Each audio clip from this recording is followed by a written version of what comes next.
Pinapagalitan ng anak mo. Huwag mo pagalitan siya. Kasi, kakayan ka niyan.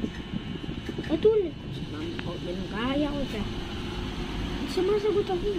Kaya nagsasorry din ako. Nagre-respect ako. Sinasabi ko ng mga word ko.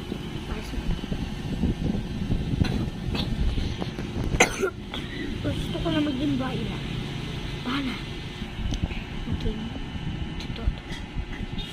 Saan yung sinasabi? Sino ba talaga?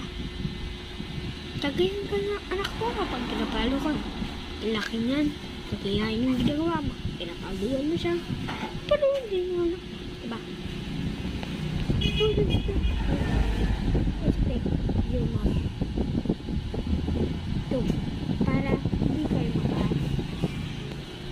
Para hindi kayo magaya. Papagayin kayo. Siguro yung mga mama niyo. Napalo siya sila dati. Kaya kinaya din mo. Diba? Tapos, ayun ka. Ganun ako rin. Sasabi ko lahat na matalino. Matalino naman ako.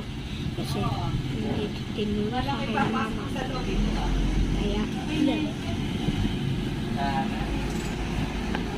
Tapos, alaman ko lang na ko to. Kasi si mama, di ako wala akong Bible, wala akong super Bible, thank you guys. Sorry maingay kasi gusto yung mama magsalita ganun. Wait lang. Tama nga susopon dyan. Tumigil. Tumigil kasi pakita mo natin sa nanay nyo kasi kapag nagsusopon mo wait, cha-transform yan tapos magagalit nanay tapos papatalingin kayo.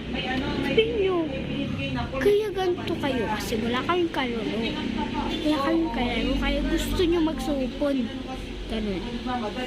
Ayun yung tatawag ko siya. Hindi ako nababay. Hindi ako pumunta sa simbahan lagi. Thank you guys. Pero alam ko to. Hindi ako piniteach. Hindi ako inaano ni mama. Thank you. Okay.